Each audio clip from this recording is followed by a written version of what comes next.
శివాయ గురవే నమః. శివాయ గురవే నమః. శివాయ గురవే నమః. శివాయ గురవే నమః. శ్రీమాత్రే నమః. శ్రీమాత్రే నమః. శ్రీమాత్రే నమః. శ్రీ విష్ణు రూపాయ నమః శివాయ. శ్రీ విష్ణు రూపాయ నమః శివాయ. శ్రీ విష్ణు రూపాయ నమః శివాయ. శరవణ భవ శరవణ భవ శరవణ భవ పాహి మాం. శరవణ భవ శరవణ భవ శరవణ భవ రక్ష మాం. శరవణ భవ శరవణ భవ శరవణ భవ పాహి మాం. శరవణ భవ శరవణ భవ శరవణ భవ రక్ష మాం. శరవణ భవ శరవణ భవ శరవణ భవ పాహి మాం. శరవణ భవ శరవణ భవ శరవణ భవ రక్ష మాం.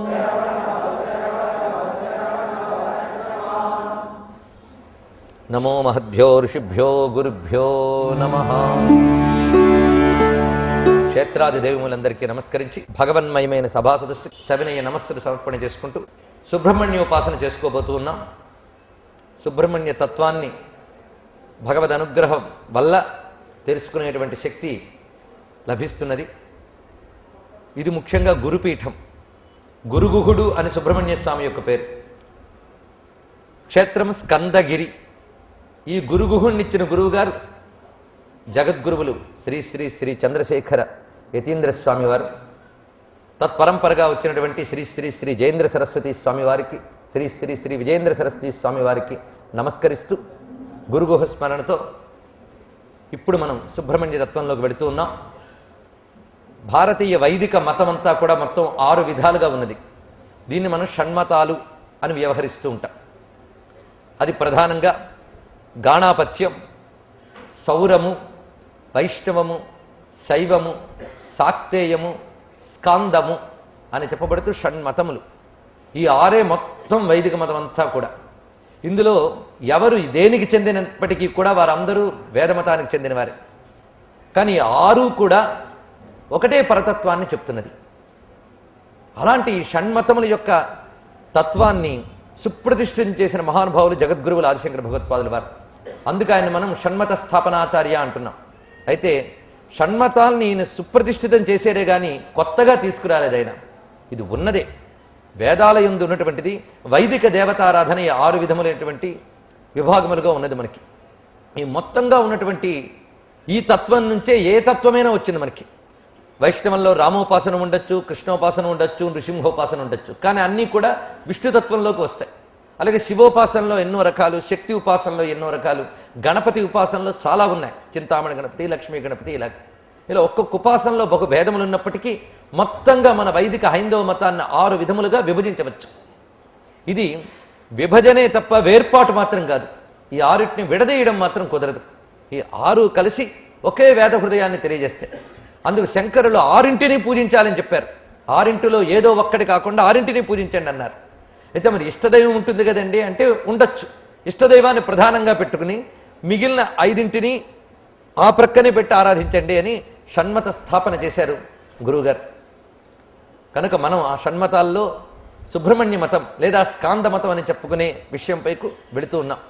ఈ స్కాందం గురించి మనకి వేదోకిల ధర్మమూలం అన్నట్లుగా వేదమునందే మూలాలు మనకు లభిస్తూ ఉన్నాయి. దాని ఉపాసనా మార్గంలో మంత్రశాస్త్రం చాలా విషయాలు చెప్తున్నది సుబ్రహ్మణ్య ఉపాసనకు సంబంధించి.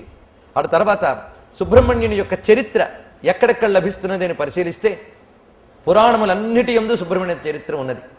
వ్యాస భగవానుడు అందించిన పురాణముల యందంతా కూడా ఉన్నది. ప్రత్యేకించి సుబ్రహ్మణ్య స్వామి పేరు మీద పురాణం ఉంది. అదే స్కాంద పురాణము అని చెప్పబడుతూ విస్తృతమైన గ్రంథం.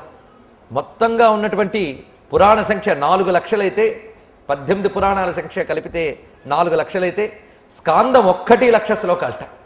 అంత విస్తారమైనటువంటి గ్రంథం స్కాందం.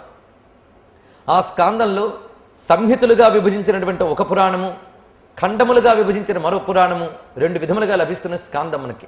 సంహితలు, ఖండములోని ఈ సంహితా సంబంధమైన స్కాందంలోని, ఖండ సంబంధమైన స్కాందంలో కూడా సుబ్రహ్మణ్యుని యొక్క చరిత్ర చాలా విస్తారంగా కనిపిస్తూ ఉంటుంది. ఇతర పురాణములు యందు సుబ్రహ్మణ్యుని యొక్క జననగాథ, తారకాసుర సంహారం వరకు వివరించడం జరిగింది. దీనికి సంబంధించిన అంశం మనకి పురాణముల తర్వాత మళ్ళీ చెప్పబడినది వాల్మీకి రామాయణంలో బాలకాండలోనే సుబ్రహ్మణ్యుని యొక్క చరిత్ర మనకు వస్తున్నది. ఇది వాల్మీకి అందించిన సుబ్రహ్మణ్య చరిత్ర. అక్కడితో ఆగకుండా మహాభారతంలో అరణ్య పర్వంలో మార్కండేయ మహర్షి ధర్మరాజుకి సుబ్రహ్మణ్య చరిత్రని చెప్తారు. అక్కడ వస్తున్నది వివరంగా. మళ్ళీ మహాభారతంలో మరొక చోట సుబ్రహ్మణ్య పట్టాభిషేక వైభవం చెప్పబడుతుంది.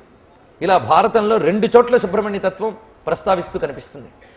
వాటి తర్వాత మనకి స్కందలహరి, స్కంద వేదపాదస్తవము మొదలైనటువంటి విస్తృతమైన స్తోత్ర సాహిత్యం ఉంది సుబ్రహ్మణ్య స్వామిపై. ఇది సంస్కృత వాంగ్మయంలో. ఇక సుబ్రహ్మణ్య స్వామిపై అత్యద్భుతమైన రచనను అందించారు ఆదిశంకర భగవత్పాదుల వారే. సుబ్రహ్మణ్య భుజంగ ప్రయాతము అని చెప్పబడుతూ దాని విశిష్టతను కూడా మనం ఒక సందర్భంలో చెప్పుకోవడం జరుగుతుంది. ఇలా మనకి సంస్కృత సాహిత్యంలో ఋషులు అందించిన అపారమైన వాంగ్మయం సుబ్రహ్మణ్య తత్వంపై కనిపిస్తుంది మనకి.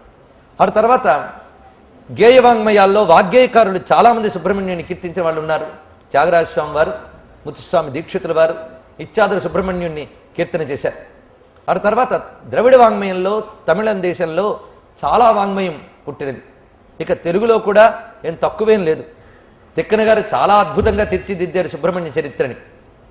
అదేవిధంగా విశ్వనాథ సత్యనారాయణ గారు రామాయణ కల్పవృక్షంలో సుబ్రహ్మణ్య కథని చాలా చక్కగా చూపించారు. కుమారాభ్యుదయమని ప్రత్యేక ప్రబంధం కూడా రచించారు ఆయన. ఇదొక విశేషం. అయితే సుబ్రహ్మణ్యుని యొక్క జనన వృత్తాంతం కానీ, ఆ తర్వాత ఆయన లీలలు కానీ అనేక అంతరార్థాలని కలబోసుకుని ఉంటాయి. ఏదో ఒక్క తత్వం కాదు. సుబ్రహ్మణ్యుడి చరిత్ర మీరు వింటూ ఉంటేనే ఏదో ఉందిలో అనిపిస్తుంది మనందరికీ కూడా. ఏదో ఉంది అందులో, ఏదో తెలియని ఒక మహారహస్యములు ఉన్నాయి అని అనిపిస్తుంది. పైగా సుబ్రహ్మణ్యుని యొక్క జనన గాథ ఒక్కొక్క చోట ఒక్కొక్క రకంగా కనిపిస్తుంది. నిజంగా మనం పురాణాలు పట్టుకుని పరిశీలిస్తే అర్థమవడం బదులు కొత్త అయోమయాలు కూడా వస్తాయి. ఆ విధంగా ఉన్నాయి సుబ్రహ్మణ్య కథలు. ఉదాహరణకు శివపురాణంలో ఒకలాగుంటే స్కాంద పురాణంలో కొద్ది భేదాలతో ఒకలా కనిపిస్తుంది. ఈ రెండిటి కథకి, రామాయణంలో కథకి కూడా కొన్ని భేదాలు ఉన్నాయి. ఈ 3 కథలకి, మహాభారతంలో కథలకి మళ్ళీ భేదాలు ఉన్నాయి. ఇవన్నీ తీసుకుని మళ్ళీ వామన పురాణంలోకి వెళ్తే మరోలా కనిపిస్తుంది. ఏమిటి ఇన్ని భేదములతో చెప్తున్నారు? కాబట్టి ఏది నిజము? అన్ని అబద్ధాలేనా, ఏదో ఒకటి నిజమా అంటే నా దృష్టిలో అన్నీ నిజమే, అన్నీ సత్యమే చెప్పాయి. ఎలా చెప్పాయి అంటే సుబ్రహ్మణ్య తత్వాన్ని ఎన్నెన్ని కోణాల్లో ఆలోచించచ్చో ఒక్కొక్కరు చెప్పారు. ఒక్కొక్కరు ఒక్కొక్క విషయాన్ని సుబ్రహ్మణ్య తత్వంలో దర్శించారు. వీటన్నిటిని మనం సమన్వయించుకోవాలి. ఎందుకంటే పురాణ వాంగ్మయం ఒక విస్తారమైన రహస్యాలను కలబోసుకుంటుంది. కొన్ని చోట్ల జరిగిన కథని తెలియజేస్తుంది, కొన్ని చోట్ల మంత్ర సంకేతాలని తెలియజేస్తుంది, కొన్ని చోట్ల వేదాంత సంకేతాలు ఉంటాయి, కొన్ని చోట్ల యోగ రహస్యాలు ఉంటాయి, మరికొన్ని చోట్ల దివ్యమైనటువంటి యజ్ఞ రహస్యాలు ఉంటాయి. ఇన్ని కలిసి ఉంటాయి. అందుకే ఒక చోట కథాపరంగా అన్వయం కుదరకపోతే మంత్రపరంగా చూడాలి, మంత్రపరంగా అన్వయం కుదరకపోతే యోగపరంగా చూడాలి. ఇలా అయితేనే సమగ్రంగా మనకు అర్థమవుతుంది. అందుకు సుబ్రహ్మణ్యుడు అంత తేలిగ్గా అర్థం కాడన్న విషయం మనకు అర్థమైందనమాట. అలా మనం పరిశీలించడం మొదలుపెట్టి ఆయన అనుగ్రహిస్తేనే అంత అర్థమవుతుంది. అందుకే ఇప్పుడే పెద్దలు నజానామి శబ్దం నజానామి చార్థం అన్నారు. మనకేవీ తెలియదు, ఆయన ఏం పలికిస్తే అదే పలుకుతాం. అసలు ఆయన పలికిస్తేనే పలుకుతాం, పలుకంటే ఆయనే పలికించగలడు. ఆయనంతటి వాణ్ణి కానుగనక నేను ఎలా రచించగలను అనుకున్నారు పోతన గారు. పుట్టన్ బుట్ట శరంబునన్ మొలువ అంభోయాన పత్రంబునన్ నెట్టంగల్గన్ కాళిగొల్వన్ పురాణింపం దొరంకొంటి మీదెట్టే వెంట చరింతునమ్మ తత్సరణి నాకీవమ్మ ఓయమ్మ మేల్ పట్టున్నా కగుమమ్మ నమ్మితు జమి బ్రాహ్మీ దయాంభోనిధి అని కీర్తిస్తూ, అమ్మా నేను సుబ్రహ్మణ్య స్వామిని కాలేకపోయాను, నేను ఎలాగమ్మా పురాణ రచన చేయగలను అన్నారు. అంటే సుబ్రహ్మణ్య స్వామి మేధాశక్తికి అధిపతి అని తెలిసిపోయింది. అలాగే సుబ్రహ్మణ్య స్వామి సంపూర్ణ యజ్ఞతత్వము యొక్క సాకారము, అంటే ఈజ్ ద ఎంబాడిమెంట్ ఆఫ్ యజ్ఞతత్వ. యజ్ఞతత్వం యొక్క ఆకృతి, కనుక సుబ్రహ్మణ్యుని ధ్యానించిన, సుబ్రహ్మణ్యుని స్మరించిన ఒక పరిపూర్ణమైన దివ్య యజ్ఞాలు చేసిన ఫలితం లభిస్తుంది. అదొకటి విశేషం. ఇప్పుడు రెండు వచ్చేసి అప్పటికే యజ్ఞతత్వము, ఇంకోటి మేధాశక్తికి సంబంధించింది, ఇంకొకటి యోగశక్తి. సుబ్రహ్మణ్యుని దగ్గర ఉన్నటువంటిది యోగ విద్యా స్వరూపుడు సుబ్రహ్మణ్యుడు. మొత్తం యోగ విద్య అంతా కూడా సుబ్రహ్మణ్యుని కథలో కనిపిస్తుంది, సుబ్రహ్మణ్యుని యొక్క మూర్తిలో కనిపిస్తుంది. ఇక సుబ్రహ్మణ్యోపాసనలో కనిపిస్తుందని ప్రత్యేకించి చెప్పనక్కర్లేదు. ఆ మూర్తి, ఆ కథ, ఆ మంత్రము ఇవన్నీ ఒకదానితో ఒకటి సంబంధం కలిసి ఉంటాయి. అందుకే దివ్యమైన చరిత్రలో ఇన్ని రకాల కోణాలు మనం తెలుసుకోవడానికి ప్రయత్నిద్దాం. ఇప్పుడు ఒక అద్భుతమైన రసాయనం తయారు చేసుకోవాల్సి వచ్చింది. ఎలాగో అంటే ఏదో ఒక పురాణం కథ చెప్పి ఈ పురాణం ఇలా చెప్పింది అని మీ దగ్గర చెప్పి, అలాగే మరో పురాణం చెప్పిందని మొత్తం ఒక్కొక్క పురాణం ఏమి చెప్పాయో మీ ముందు చెప్తే ఏది జరగకూడదు అనుకున్నానో అదే జరుగుతుంది. ఏమిటి? అయోమయం. అందుకేంటంటే ఇవన్నీ కలబోసి ఒక సమన్వయంగా ఎక్కడెక్కడ ఏ ఏ ముఖ్యాంశములు ఉన్నాయో అవన్నీ తెలుసుకుని సుబ్రహ్మణ్య చరిత్రలోకి మనం ప్రవేశించబోతున్నాం. ఇందులో మొదటిగా సుబ్రహ్మణ్య జన్నగాథలోకి వెళ్లే ముందు స్వామి తత్వం ఎక్కడెక్కడ చెప్పబడుతున్నది అంటే, వేదముల యందు సుబ్రహ్మణ్య మంత్రములు కొన్ని కనిపిస్తున్నాయి. అక్కడ పూర్తిగా యజ్ఞాగ్ని స్వరూపునిగా సుబ్రహ్మణ్యుని వర్ణిస్తూ కనిపించడమే కాకుండా, మనం అనుకుంటున్నటువంటి ఈ సుబ్రహ్మణ్యుడు శివపుత్రుడు, శివునికి కూడా గురువైన వాడు అని చెప్తున్న వాటికి ఋగ్వేదంలో పంచరుద్రంలో కుమారునికి నమస్కరిస్తున్న తండ్రి అని ఒక ప్రత్యేక మంత్రం కూడా మనకి కనిపిస్తుంది. ఆ తర్వాత వ్యాకరణ శాస్త్రంలో పాణిని, పతంజలి మొదలైనటువంటి వారు కూడా సుబ్రహ్మణ్యుని గురించి ప్రస్తావన చేయడం కనిపిస్తుంది. ఇక వేదాంగమైనటువంటి కల్పసూత్రముల యందు, ఈ శ్రౌత కల్పముల యందు బోధాయనుడు, ఆపస్తంభుడు మొదలైనటువంటి వారు సుబ్రహ్మణ్య ఆరాధనని ప్రత్యేకంగా తెలియజేశారు. ఇక మంత్రశాస్త్రంలో మనకి సుబ్రహ్మణ్య ఉపాసన ఎన్నెన్ని రకాలుగా ఉన్నాయి, ఏ ఏ ఉపాసన చేస్తే ఏ ఏ సిద్ధి లభిస్తుంది కనిపిస్తుంది. ఇక తెలుగువారి చరిత్రలో ఇది చాలామందికి తెలియని విషయం. గుణాఢ్యుడు అని ఒక మహానుభావుడు ప్రాకృత భాషలో బృహత్కథ రచించిన విషయం తెలుసు. హాలుడు అనే తెలుగు రాజు ఆయన. ఆ సమయంలో కుమార వ్యాకరణము అనేటువంటి సుబ్రహ్మణ్య ప్రసాదితమైనటువంటి వ్యాకరణ విద్య కూడా మనకు ప్రస్తావనలో చరిత్రలో కనిపిస్తున్నటువంటి విశేషం. ఇలాగ విద్యకు అధిదేవతగా కనిపిస్తాడు శరవణభవుడు, యోగానికి అధిదేవతగా కనిపిస్తాడు. నిజంగా గట్టిగా చెప్తే శరవణభవ ఉపాసన ఉన్నదే అది సర్వదేవతా ఉపాసన. ఈ వాక్యం మీద మీరు ఆలోచిద్దాం, అది ఏ విధంగా మీకే స్పష్టమైపోతుంది. ఇక ఉపనిషత్తుల్లో సుబ్రహ్మణ్యుడు సనత్కుమారుని స్వరూపంగా చెప్పబడుతున్నాడు. ఛాందోగ్యంలో సనత్కుమారుడే సుబ్రహ్మణ్యుడైన మంత్రం స్పష్టంగా ఉంది. భగవాన్ సనత్కుమార తగుం స్కంద ఇత్యాచక్షతే, తగుం స్కంద ఇత్యాచక్షతే అని 2 మార్లు వస్తుంది అక్కడ. స్కంద ఇత్యాచక్షతే, ఎవరు? సనత్కుమారుడు అని. అలాగే మనకి బ్రహ్మసూత్రాల్లో ఒక సూత్రానికి వ్యాఖ్యానం రచిస్తూ శంకర భగవత్పాదుల వారు సరిగ్గా సనత్కుమారుని అవతారం సుబ్రహ్మణ్య స్వామి అనే విషయాన్ని ప్రస్తావిస్తారు. ఇది మనకు ఆశ్చర్యం కలిగిస్తుంది. దీనిపై పెద్ద పరిశోధన చేసిన వారు ఎవరయ్యా అంటే, అదిగో మనల్ని నడిపిస్తున్నటువంటి చంద్రశేఖరేంద్ర సరస్వతి స్వామి వారు ఒక అద్భుతమైన పరిశోధన చేయించి ఆ విషయాన్ని ఆయన బయటపెట్టారు. ఏ విధంగా కనిపిస్తుంది దీన్ని మనకి త్రిపురా రహస్యం అనే గ్రంథంలో దీనికి సంబంధించిన ఘట్టం కనిపిస్తున్నదట. ఏ విధంగా అనేది అక్కడ అలా కనిపిస్తుంది. వీటన్నిటి ఎలా అన్వయించడం, ఆ అత్యద్భుతమైన అన్ని కలబోసినటువంటి ఒక సుబ్రహ్మణ్య చరిత్రని మనం తెలుసుకోవడానికి ప్రయత్నిస్తూ ఉన్నాం. ముందుగా మనకి రామాయణంలోకి ఒక్కసారి వెళ్ళి, ఎందుకంటే ఆది కావ్యం కదా, ఆ వాల్మీకిని ఒక్కసారి తలంచుకుంటే, విశ్వామిత్రుడు రామలక్ష్మణుల ఉభయుల్ని కూడా తన యజ్ఞరక్షణకే తీసుకువెళుతూ ఉంటాడు. ఆ త్రోవలో అనేకమైన కథలు చెప్తూ ఉంటాడు విశ్వామిత్రుడు. ఎందుకంటే ధర్మాన్ని కథల ద్వారా అందించడం పెద్దల బాధ్యత అని రామాయణమే మనకు చెప్తోంది. ఆ గురువు రకరకాలైన కథలు చెప్తూ ఉంటాడు. మధ్యలో రాముడు అంటాడు, మనకి ఎన్నో అస్త్ర విద్యలు ఇచ్చారు విశ్వామిత్రుల వారు, కానీ అస్త్ర విద్యలన్నీ ఒక ఎత్తు, ఈ కథలు చెప్పడం ఒక్కటే ఒక ఎత్తు అన్నాడు. ఎందుకంటే అస్త్ర విద్యలు బాహ్యమైనవి, ఈ కథల ద్వారా వచ్చే ధర్మ విద్య ఉందే అది జీవిక అత్యంత ముఖ్యమైనది. అలా ఈ కథల ద్వారా చాలా విషయాలు చెప్పారు ఈయన అని అంటారు. ఆయన అలా వెళుతూ వెళుతూ తోవలో గంగని చూపిస్తారు విశ్వామిత్రుల వారు. చూపించి ఆ గంగ యొక్క చరిత్రను చెప్తారు. ఈ గంగ నీ పూర్వీకుడైనటువంటి భగీరథ మహర్షి యొక్క తపస్సు వల్ల వచ్చిందయ్యా అని గంగ యొక్క చరిత్ర చెప్పి, ఆడు తర్వాత గాంగేయుని చరిత్ర వివరిస్తారు ఆయన. గాంగేయుడు అంటే గంగాపుత్రుడైన సుబ్రహ్మణ్య స్వామి చరిత్ర. నిజానికి సందర్భం కాదు, గంగ గురించి ప్రస్తావన వచ్చినప్పుడు గంగ గురించి చెప్తే చాలు, మిగిలినవన్నీ ఆయన అడిగినవి చెప్పారు. ఆ కథకి సంబంధం ఉన్నవేవో చెప్పారు. కానీ సుబ్రహ్మణ్య తత్వం పనికట్టుకుని చెప్పాడు విశ్వామిత్రుడు. ఎందుకు చెప్పాడు అనేది ఒక రహస్యం అండి. ఇక్కడ కథ చెప్పారు అంటే సుబ్రహ్మణ్య మంత్రశక్తిని రామునిలో ప్రవేశింపజేశారు. ఇదొక రహస్యం, గుర్తుపెట్టుకోండి. మళ్ళీ ఇదే రహస్యం మనకి భారతంలో ప్రవేశిస్తుంది. ఎందుకంటే రామావతారానికి అదే ఎలాగో కృష్ణావతారానికి మళ్ళీ ఇక్కడికి వచ్చేటప్పటికల్లా మళ్ళీ సుబ్రహ్మణ్య ప్రస్తావన భారతంలో 2 సార్లు చేస్తారు. ఎందువల్ల అక్కడ మళ్ళీ ధర్మరాజుకి చెప్తాడు మార్కండేయ మహర్షి సుబ్రహ్మణ్య చరిత్రని. చెప్పడమే కాకుండా ఇది ధన్యమైన చరిత్ర, దీనిని వింటే చాలయ్యా, సమస్త అరిష్టాలే నీకు పోతాయి, విజయం నీకు తప్పకుండా లభిస్తుందని ధర్మరాజుకు మార్కండేయుడు అరణ్య పర్వంలో తెలియజేస్తారు. ఏమిటి ఇలా 2 చోట్ల చెప్పడంలో మర్మం? ఆ మర్మం ఏమిటో కొంచెం ఆ సందర్భం వచ్చినప్పుడు చెప్పుకుందాం. కానీ ఇక్కడ విశ్వామిత్రుడు మొత్తం చరిత్రనంతా రాముడికి చెప్పి అంటున్న మాటలు వాల్మీకి రామాయణ ఆధారం తీసుకుందాం. సురసేనా గణపతిం తతస్తమతులజ్యుతిం అభ్యసించన్ సురగణాహ సమేత్యాగ్ని పురోగమాహ అని దేవసేనాపతిగా సుబ్రహ్మణ్య స్వామికి పట్టం కట్టిన విషయాన్ని చెప్పి ఏషతే రామ గంగాయా విస్తరో విహితో మయా. ఓ రామ, ఇప్పటి వరకు నేను గంగావతరణాన్ని విస్తారంగా చెప్పి అదేవిధంగా కుమార సంభవశ్చైవ, కుమార సంభవ ఘట్టాన్ని చెప్పాను నాయన. ఇది ధన్య పుణ్య తథైవచ. ఈ కుమార సంభవ గాథ ఉందే అది ధన్యతను చెందిస్తుంది, పుణ్యాన్ని ప్రసాదిస్తుంది. పుణ్యం అంటే పవిత్రమైన కర్మని పుణ్యం అంటారు. ధన్యత అంటే జీవితాన్ని కృతకృత్యం చేస్తుంది. అలాంటి దివ్య చరిత్ర కుమార సంభవం.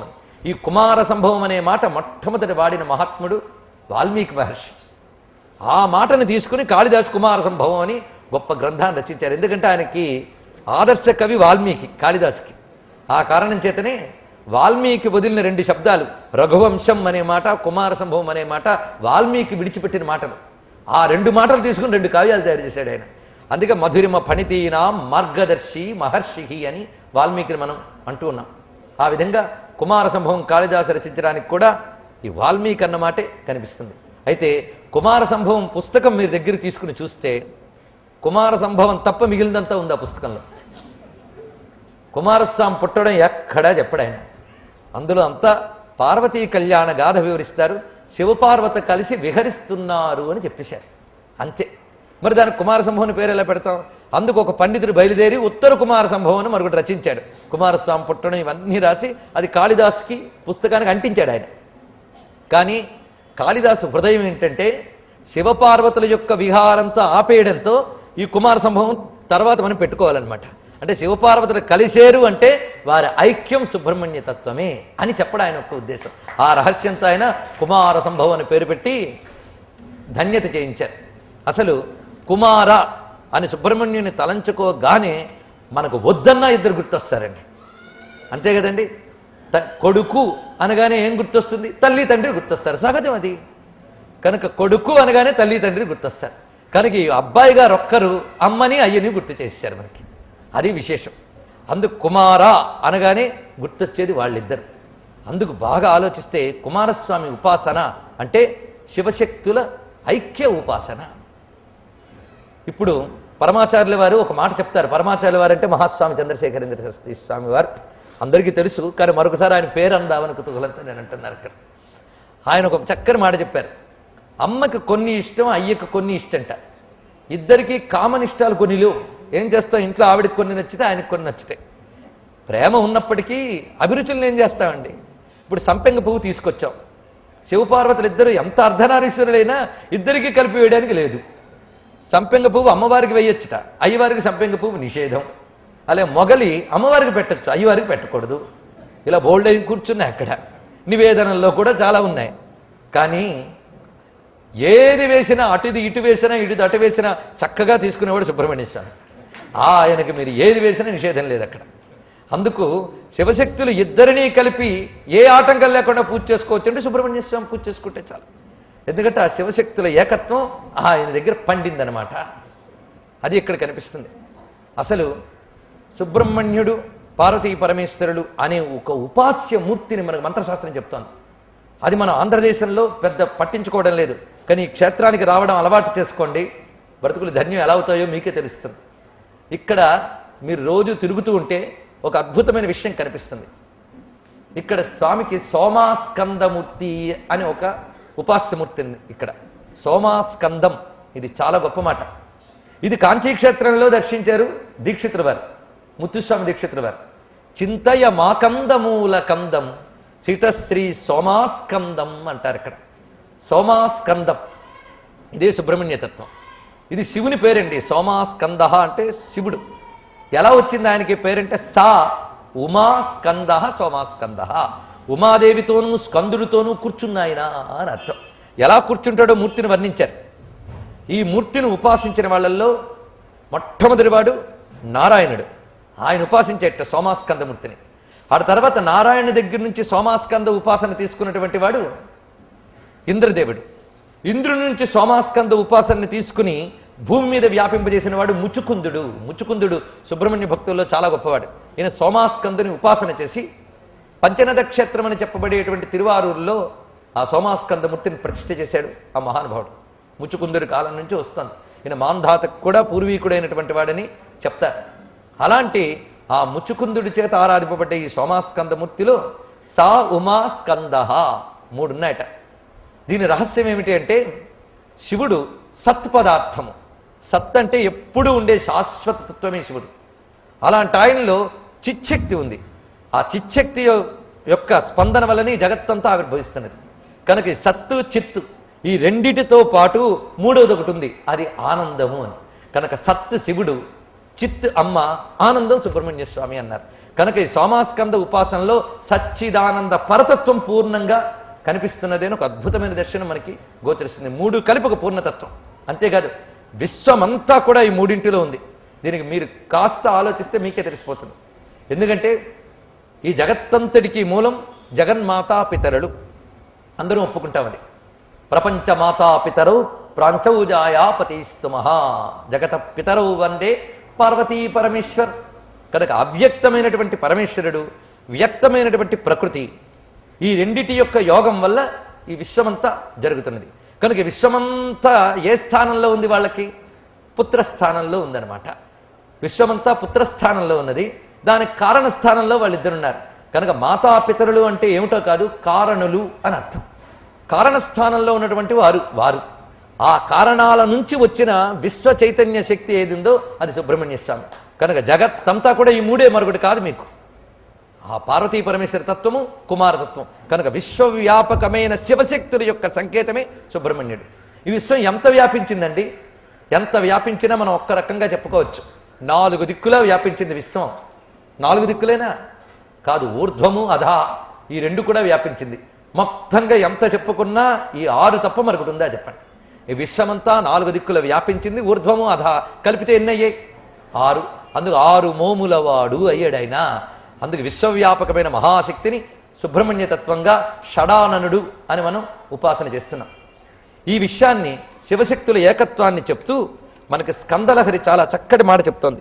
శివస్త్వం శక్తిస్త్వం తదుభయతమైక్యం పృథగసి స్తవే ధ్యానే పూజా జపనియమముక్షేష్వభిరత భువి స్థిత్వా భోగాన్ శుచిరముపభుజ్య ప్రముదిత భవంతి తస్థానేం తదను పునరావృత్తి విముఖాహ అని చెప్తున్నారు స్కందలహరిలో. శివత్వం శక్తిస్త్వం, నువ్వే శివుడవు, నువ్వే శక్తివి. తదుభయతమైక్యం పృథగసి, ఇలా వేరువేరుగా చూడడం కాకుండా వారు ఉభయుల యొక్క ఏకత్వానివి నువ్వే సుమ. అలాంటి నిన్ను స్తవే స్తోత్రం చేసిన, ధ్యానించిన, పూజించిన, జపించిన, ఏదో వ్రతాచారణతో ఒక నియమపాలనతో ఆయన ఉపాసించిన, భువి స్థిత్వా భోగాన్ శుచిరముపభుజ్య ప్రముదితా, వారు ఈ భూమి మీద ఉన్నంతకాలం అన్ని చక్కని భోగములు అనుభవించడమే కాకుండా భవంతి త్వస్థానే తదను పునరావృత్తి విముఖాః, అంత్యకాలంలో మళ్ళీ జన్మించవలసిన అవసరం లేనటువంటి పరంధామాన్ని చేరుకుంటున్నారు అని సుబ్రహ్మణ్యోపాసన యొక్క వైశిష్ట్యాన్ని స్కందలహరి చెప్తోంది. ఈ విషయాన్ని విశ్వామిత్రుడు స్వయంగా రాముడితో చెప్తాడండి. వాల్మీకి మాటల్లో చూద్దాం. భక్తశ్చయ కార్తికేయే కాకుత్స్థ భువి మానవ ఆయుష్మాన్ పుత్రపౌత్రైశ్చ స్కంద సాలోక్యతాం వ్రజేత్. ఇది వాల్మీకి మహర్షి మాట అండి, విశ్వామిత్రుడి మాట కూడా. ఎవరు కార్తికేయునికి భక్తుడో అటువంటి వాడు భూమి మీద ఉన్నంతకాలం ఆయుష్మంతుడై పుత్రపౌత్రాదులతో ఆనందిస్తూ స్కంద సాలోక్యతాం వ్రజేత్, ఆ పరబ్రహ్మస్వరూపుడైనటువంటి సుబ్రహ్మణ్యునితో తాదాత్మ్యం చెందుతాడు. కనుక ఇక్కడ స్కాందం ఒక ప్రత్యేకమతం అని చెప్తున్నామంటే అర్థం శివ పార్వతుల పుత్రుడు మాత్రమే కాదు, ఆయన పరబ్రహ్మస్వరూపుడు అని అర్థం. స్కాందము అంటే సుబ్రహ్మణ్యుణ్ణే పరతత్వముగా ఉపాసించే మతం పేరు స్కాందం. శివుణ్ణే పరతత్వంగా ఉపాసించేది శైవం. కనుక శైవం వైష్ణవం అంటే తద్దేవతనే పరతత్వంగా ఉపాసిస్తున్నారు. కనుక స్కందుణ్ణే పరతత్వంగా ఉపాసించే ఒక ఉపాసన ఉంది అన్న విషయం కూడా మనకు పెద్దగా తెలియకపోవచ్చు. కేవలం మనకు తెలిసి శివపార్వతుల పుత్రుడు అని ఊరుకుంటున్నాం. కానీ తెలుసుకోదలుచుకుంటే ఆయన చూపిస్తాడు తన తత్వాన్ని. అప్పుడు ఆశ్చర్యచకితులమై ఆయనకు నమస్కరిస్తాం. కనుక ఎంత చక్కటి మాట చెప్పారో చూడండి వాల్మీకి అని రాముడితో బోధించాడు ఆయన. సదయుండ ఆశ్రిత పారిజాతము సుమీ స్కందుండు తద్భక్తుల ఆపదలన్ మెట్టరు. వాళ్ళకి ఆపదలనేవే రావసుమా. ఆయువున్ పరమమై పౌత్రుల్ ప్రపౌత్రుల్ వెదావెదగా తామరతంపరై తుదకు దివ్యన్ స్కంద సాలోక్య మందిదిరో ఈ రఘురామ చాపముఖ సందిగ్ధాసురా సువ్రజా సదయుండాశ్రిత పారిజాతము సుమి స్కందుండు అని విశ్వనాథ వారు కల్పవృక్షంలో విశ్వామిత్రుడి చేత ఎంత అందంగా చెప్పించారు. ఇప్పుడు ఆ స్వామి తత్వాన్ని మనం యజ్ఞము, వేదాంతము, యోగము, జ్యోతిషము, కాలతత్వం అని 5 రకాలుగా చెప్పుకోవాలి. కనుక నేను మీ నుంచి కోరుకునేది ఏకాగ్రత. అనేక లోతైన విషయాల్లోకి మనం ప్రవేశించబోతున్నాం కనుక కథాదృష్టిని పక్కన పెట్టి ఏకాగ్ర దృష్టితో మనం వినడానికి ప్రయత్నిస్తే ఇప్పుడు మనకి సుబ్రహ్మణ్యోపాసనకు ఆధారమైన గ్రంథాలన్నింటినీ పరిశీలన చేసి స్వామి జననం ఎలా జరిగినది అనేది ప్రస్తావిస్తాం. ముందు కుమార జననం చాలా గొప్పది. ఆయనకున్న అనేక పేర్లు కుమార అని ఒక పేరు. కుమార భావం అది సృష్టి అంతా కుమార భావంతో ఉన్నది. కారణమైనటువంటి ఆ పరతత్వము ఆయన యొక్క శక్తి మాతాపితృస్థానంలో గోచరిస్తూ ఉన్నది. కనుక పూర్తి విశ్వశక్తి అటువైపు పరబ్రహ్మస్వరూపం, జగత్స్వరూపం, ఈ రెండిటి యొక్క సమ్మేళనం సుబ్రహ్మణ్యోపాసనలో మనం పరిశీలించాలి. కనుకనే ఇక్కడ సుబ్రహ్మణ్యుడు అనగానే పార్వతీ పరమేశ్వరుల కథా విషయం మనకు గుర్తొస్తుంది. మొదటిగా అమ్మవారు దక్షునికి పుత్రికగా ఉద్భవించడం, శివుని చేపట్టడం, దక్షుడు దౌర్భాగ్యవశాత్తు శివనిందాపరుడై ఆయన శిక్షింపబడ్డం మనకు తెలుసు. ఆ సమయంలో దక్షుడు శివుణ్ణి అవమానించడానికి యజ్ఞం చేశాడు కదా. ఆ యజ్ఞం చేసినప్పుడు ప్రజాపతి గనక దక్షుడి మాట తీసేయలేక దేవతలందరూ వెళ్ళారు. ఎందరో బుద్ధి చెప్పారు. ఆ సభలోనే దధీచ మహర్షి మందలించాడు. కానీ దక్షుడు వినలేదు. వాడు వినకపోతే వినకపోయాడు. కానీ వీళ్ళందరూ కూర్చున్నారే, వీళ్ళైనా లేవచ్చుగా, లేవలేరు. ఎందుకంటే పవర్లో ఉన్నాడు దక్షుడు, పదవిలో ఉన్నాడు గనక తెలిసి కూడా ఊరుకున్నారండి. చూసారా, పదవిలో ఉన్నవాడు దుర్మార్గాలు చేస్తూ ఉంటే తెలిసి కూడా ఊరుకుంటే వాళ్ళకే ముప్పది. అది ఇక్కడ బాగా తెలుసుకోవాల్సిన విషయం. అందుకు ప్రజాపతి స్థానంలో ఉన్నాడు కనుక దేవతలందరూ ఒక మర్యాదనిచ్చి కూర్చున్నట్టండి. అప్పుడు నందీశ్వరుడు శపిస్తాడు వాళ్ళందరినీ. ఇలా ఉన్న మీకు దుర్గతులు తప్పవు సుమా అని శపించాడు ఆయన. శపించాడు అంటే ఆయన శపించాడు కనుక జరిగిందని కాదు అక్కడ అర్థం. మీరు చేసిన ఈ పనికి ఫలితం అది అని చెప్పాడు నందీశ్వరుడు. అది అక్కడ విశేషం. ఆ కారణంగా తర్వాత అమ్మవారు ఆ సతీ రూపాన్ని అక్కడ పరిత్యజించడం, ఆ తర్వాత వీరభద్రస్వామి రావడం, దక్షయజ్ఞంలో ప్రతి దేవతనే ఆయన హింసించాడు. ఎందువల్ల అంటే చేసుకున్నవాడికి చేసుకున్నంత మహాదేవ కనుక ఆయనకు అపచారం జరిగింది కదా, అందుకు ఇది జరిగిందనమాట. అది విశేషం.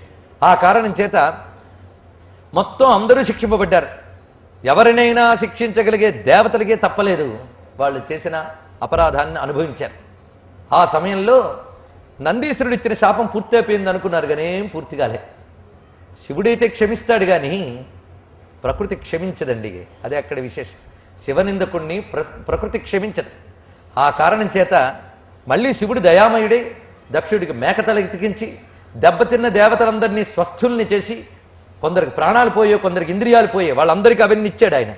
ఎందుకంటే మృత్యుంజయుడు ఆయన. వాళ్ళందరికీ తిరిగి బ్రతుకునిచ్చి యజ్ఞాన్ని పరిసమాప్తి చేసి తాను సతీవిరహ వేదనతో తపోనిష్టలో ఉన్నాడు.